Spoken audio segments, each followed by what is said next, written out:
Assalamualaikum warahmatullahi wabarakatuh. Selamat datang Bapak Ibu, Mas Mbak, masyarakat Kabupaten Wonogiri. Sebelumnya, perkenalkan nama saya Abimanyu Arya Ramadan, selaku Ketua Ikatan Mahasiswa Berprestasi IMAPRES Wonogiri periode 2020-2021 Kabinet Akselerasi Karya. Pada kesempatan kali ini, kami akan menjelaskan mengenai bagaimana tata cara pendaftaran bantuan produktif usaha mikro atau disingkat BPUM tahap yang ketiga di tahun 2021. Maka dari itu, Bapak Ibu, Mas Mbak, bagi para pelaku UMKM di Kabupaten Wonogiri yang belum pernah mendapatkan bantuan ini, nantinya bisa mendaftarkan di tahap yang ketiga ini. Karena saat ini pendaftaran masih dibuka sampai dengan tanggal 6 Agustus tahun 2021. Selanjutnya akan kami jelaskan mengenai apa itu BPUM dan juga bagaimana tata cara untuk mendaftarnya. Baik, sebelumnya BPUM itu adalah bantuan produktif usaha mikro, di mana ini ditujukan kepada pelaku usaha mikro dan salah satunya juga untuk Bapak Ibu, Mas Mbak, para pelaku UMKM di Kabupaten Wonogiri. Saat ini BPUM sudah masuk tahap yang ketiga. Memang tahap yang kedua saat ini sedang dicairkan secara bertahap, di mana pada bulan Juli 2021 dicairkan sebanyak atau target yaitu 1,5 juta pelaku UMKM yang berhak mendapatkan BPUM tahap kedua. Kemudian pada bulan Agustus akan dicairkan untuk 1 juta pelaku UMKM. Dan pada bulan September akan dicairkan untuk 500.000 pelaku UMKM. Maka dari itu, untuk Bapak Ibu, Mas Mbak yang mungkin sudah mendaftar pada tahap sebelumnya atau tahap 2 dan saat ini belum mendapatkan informasi pengumuman lolos, maka dari itu untuk ditunggu terlebih dahulu. Mungkin saja bisa lolos di bulan ini, bulan Agustus, atau bisa saja lolos di bulan depan, yaitu bulan September. Baik, akan kami jelaskan BPUM ini adalah bantuan produktif usaha mikro atau untuk pelaku usaha mikro, disingkat BPUM. Kemudian bantuan ini di tahun 2021 berjumlah 1,2 juta per penerima. Jadi berbeda dengan tahun 2020 di mana pada saat itu penerima mendapatkan 2,4 juta rupiah. Tetapi di tahun ini karena ada kebijakan baru maka satu penerima hanya mendapatkan 1,2 juta atau separuhnya dari tahun 2020. Kemudian persyaratan-persyaratan yang harus dipenuhi atau untuk bisa mendaftarkan bantuan ini antara lain yaitu warga negara Indonesia, kemudian bukan ASN, anggota TNI atau Polri, bukan pegawai BUMN ataupun BUMD. Kemudian memiliki usaha berskala mikro. Kemudian yang selanjutnya adalah tidak sedang menerima pembiayaan KUR atau kredit usaha rakyat. Kemudian syarat-syarat administrasi lainnya adalah fotokopi kartu tanda penduduk atau KTP asli Kabupaten Wonogiri, kemudian juga fotokopi kartu keluarga atau KK, dan juga dilampiri dengan fotokopi nomor induk berusaha atau NIB yang diterbitkan melalui sistem OSS atau online single submission atau juga bisa dengan surat keterangan usaha atau SKU yang diterbitkan dari pemerintah desa atau kelurahan yang dimana ada persyaratan khusus yaitu harus ditandatangani oleh kepala desa atau lurah langsung dan tidak dapat diwakilkan di bawahnya. Maka dari itu Bapak Ibu Mas Mbak yang menggunakan syarat SKU harus diteliti terlebih dahulu bahwasanya di surat tersebut harus ditandatangani langsung oleh kepala desa atau lurah di tempatnya masing-masing atau di daerah tempat tinggalnya. Kemudian berkas-berkas yang sudah disiapkan, yang sebelumnya memang didaftarkan secara online, yang saat ini di video ini akan kami jelaskan tata cara pengisiannya. Berkas-berkas cetaknya pun harus dikumpulkan langsung ke Dinas KUKM dan Perindak atau Dinas koperasi, usaha kecil menengah, dan perindustrian perdagangan, yaitu yang beralamat di Jalan RM Said nomor 3 Wonogiri pada jam kerja dinas tersebut. Kemudian kami akan menjelaskan terkait catatan. Untuk catatan di sini adalah yaitu untuk pendaftaran online. Bagi Bapak Ibu yang mendaftarkan program ini, silakan mengisikan formnya dengan lengkap dan benar. Kemudian dimohon untuk mengisinya hanya satu kali saja dengan nama yang sama agar tidak terjadi double data. Jadi jika merasa sudah menginput satu kali, tidak perlu menginput lagi untuk kedua kalinya. Kemudian dimohon dicek terlebih dahulu sebelum nantinya berkas tersebut disubmit.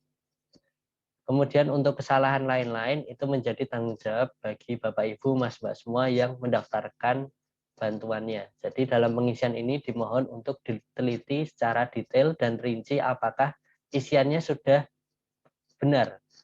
Bila mana belum, silakan dilakukan koreksi agar tidak terjadi kesalahan, terutama pada NIK ataupun nomor KK dan identitas lainnya yang memang dirasa penting.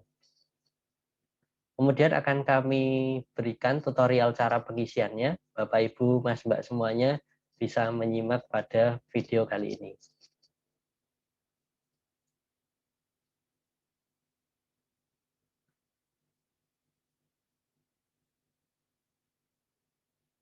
Baik, pada isian form yang pertama, kita akan disuguhkan menu untuk identitas diri. Yaitu yang pertama adalah NIK atau nomor KTP. Pastikan di sini 16 digit. Jadi pada isian ini, bila mana melebihi 16 digit, nantinya akan muncul pemberitahuan. Ini hanya contoh saja. Nah, maka muncul pemberitahuan yaitu NIK 16 digit, mohon periksa kembali. Maksudnya adalah NIK-nya yang diisikan sudah melebihi 16 digit. Jadi muncul notifikasi seperti itu di pertanyaan yang NIK atau nomor KTP ini. Maka Bapak, Ibu, Mas, Mbak semua wajib untuk mengeceknya. Begitu pula dengan isian nomor KK, juga pastikan 16 digit. Apabila lebih dari 16 digit juga akan muncul pemberitahuan yang serupa seperti tadi. Kemudian untuk selanjutnya adalah nama sesuai KTP. Pastikan nomor KTP, nomor KK, dan nama sesuai KTP-nya tidak ada kekeliruan. Jadi harus semuanya sama. Kemudian untuk tanggal lahir, karena pada laptop yang saya gunakan muncul formatnya adalah bulan, hari, dan juga tahun. Mungkin di perangkat Bapak, Ibu, Mas, Mbak semuanya berbeda. Ada yang mungkin dari hari, tanggal dulu, kemudian bulan, kemudian tahun. Jadi silakan disesuaikan, jangan sampai salah dalam pengisiannya. Kemudian yang selanjutnya adalah jenis kelamin, silakan dipilih laki-laki atau perempuan. Jika sudah benar, silakan langsung melanjutkan ke isian berikutnya. Isian berikutnya yaitu mengenai alamat lengkap sesuai KTP. Jadi alamat tempat tinggal yang sesuai atau resmi dengan identitas di KTP. Yang pertama adalah provinsi, hanya satu pilihan Jawa Tengah. Kemudian kabupaten atau kota juga hanya satu pilihan, yaitu Wonogiri. Untuk kecamatan silakan dipilih sesuai KTP-nya, ada di kecamatan mana. Karena ini saya contohkan diri saya, maka saya pilih Jatisrono. Kemudian untuk desa atau kelurahan dan beserta dusun atau lingkungan juga disesuaikan dengan identitas di KTP. Kemudian dilanjutkan isian RT dan juga ditutup dengan isian RW. Silakan dipastikan isiannya benar, jangan sampai keliru ataupun salah dalam pengisiannya. Kemudian jika dirasa sudah benar semuanya, maka kita melanjutkan ke isian berikutnya atau isian tahap terakhir, yaitu mengenai identitas usaha, yaitu terkait alamat usaha. Yang pertama adalah provinsi. Apakah usaha yang kita miliki ini berada di Provinsi Jawa Tengah atau di luar Jawa Tengah? Karena kadang berbeda dengan identitas di KTP. Seperti itu Bapak, Ibu, Mas, Mbak. Jadi silakan disesuaikan dengan di mana lokasi usahanya itu berada. Yang pertama ada provinsi, kemudian kabupaten atau kota, apakah di Wonogiri atau di luar Wonogiri. Kemudian kecamatan usahanya juga ada di mana, apakah yang tertera ini ada 25 kecamatan di Wonogiri, atau bila mana usahanya di luar Kabupaten Wonogiri, maka silakan diklik lainnya, kemudian diisi kecamatan tersebut namanya apa. Tapi karena ini saya contohkan alamat KTP dengan alamat usaha sama, maka identitasnya kami samakan dalam contoh video ini. Kemudian untuk selanjutnya yaitu desa atau kelurahan tempat usaha, kemudian juga diikuti dusun atau lingkungan tempat usahanya, di mana silakan diisikan pada menu di sini. Kemudian untuk selanjutnya adalah RT dan juga RW. Pastikan identitasnya benar untuk lokasi usahanya. Kemudian untuk 3 pertanyaan terakhir yaitu mengenai yang pertama adalah bidang usaha, yaitu sesuaikan dengan usaha Bapak Ibu semuanya. Misalkan ini saya contohkan perdagangan kebutuhan sembako atau warung kelontong.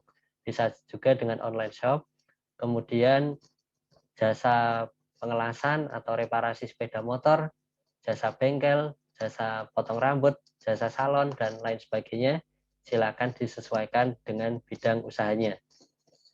Kemudian untuk yang selanjutnya adalah nomor dan tanggal NIB atau nomor induk berusaha atau surat keterangan usahanya.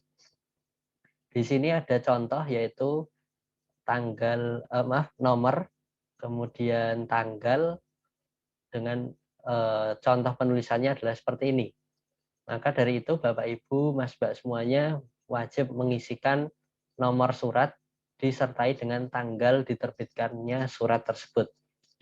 Apabila surat keterangan usaha atau bukti usahanya dari desa atau kelurahan setempat, maka formatnya kurang lebih adalah seperti yang dicontohkan di form pendaftaran ini. Kemudian untuk berkas yang berupa NIB atau nomor induk berusaha, itu digitnya ada 13. Nah, ini saya contohkan dengan nomor acak, kemudian diikuti dengan format tanggal, kemudian tanggalnya terbit tanggal berapa. Jadi kurang lebih pengisiannya seperti ini.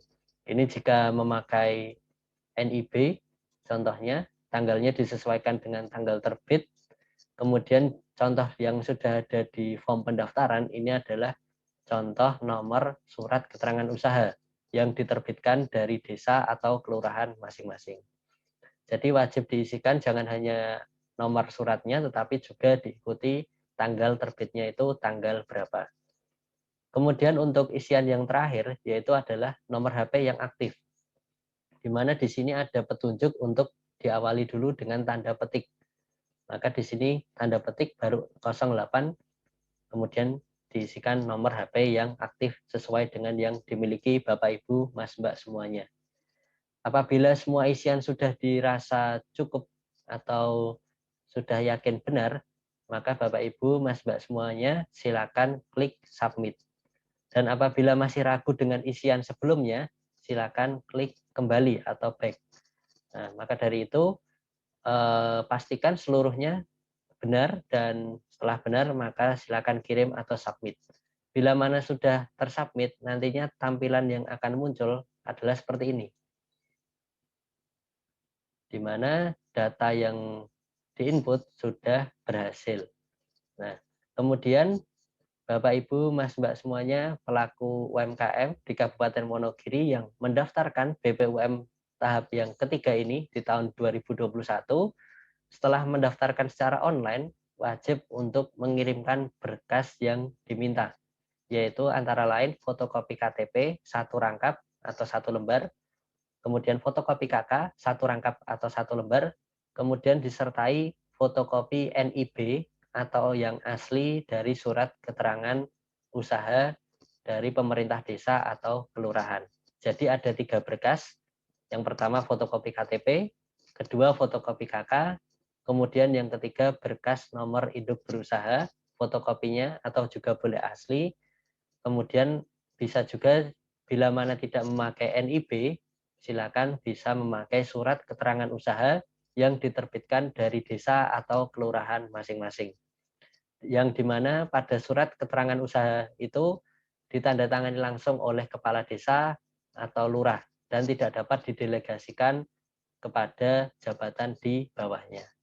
Kemudian bila mana sudah berkas-berkas dirasa sudah lengkap, maka dikirimkan ke Dinas KUKM dan Perindak Kabupaten Wonogiri, yaitu di Jalan RM Said nomor 3 Wonogiri, atau sebelah Toko Weni atau Barat RSUD SMS Wonogiri. Apabila Bapak Ibu, Mas Mbak semuanya belum mengetahui lokasi dinas ini, maka di kolom deskripsi video ini kami menyediakan akses link Google Map. Jadi silakan diakses agar nanti memudahkan untuk pencarian lokasinya. Kemudian untuk form pendaftaran ini juga dapat diakses melalui bit.ly/BPUM Wonogiri, huruf besar semua, 2021. Kami ulangi, yaitu linknya adalah bit.ly/BPUM Wonogiri 2021. Link tersebut juga sudah kami cantumkan pada deskripsi video ini. Dan apabila Bapak, Ibu, Mas, Mbak semuanya masih mengalami kesulitan atau kebingungan dalam pengisian form pendaftaran BPUM tahap yang ketiga ini, silakan ditanyakan pada kolom komentar video YouTube ini. Nantinya kami akan menjawab segala pertanyaan Bapak, Ibu, Mas, Mbak semuanya agar tentunya kami Imapres Wonogiri membantu Bapak Ibu para pelaku UMKM dalam mendaftarkan usahanya di program BPUM tahap yang ketiga di tahun 2021. Untuk pendaftaran ini dibuka dari tanggal 30 Juli sampai dengan ditutup tanggal 6 Agustus 2021. Maka dari itu Bapak Ibu yang mempunyai usaha mikro silakan didaftarkan dengan memenuhi ketentuan atau syarat-syarat yang sudah disampaikan. Dan terutama pendaftaran ini ditujukan untuk para pelaku yang belum pernah sama sekali mendapatkan program BPUM. Maka dari itu ini kesempatan yang bagus, silakan Bapak Ibu, Mas Mbak semuanya bisa memanfaatkan program ini yang sudah diluncurkan atau dirilis dari pemerintah pusat yang dimana diturunkan kepada pemerintah daerah dalam proses administrasi dan juga proses pendaftarannya secara online maupun secara offline. Terima kasih. Mungkin ini video terkait tata cara pendaftaran BPUM tahap yang ketiga. Sekali lagi, apabila ada pertanyaan, silakan disampaikan di kolom komentar video ini. Kurang dan lebihnya, kami dalam memandu pendaftaran BPUM secara online, mohon maaf yang sebesar-besarnya. Kami akhiri, wassalamualaikum warahmatullahi wabarakatuh. Matur nuwun.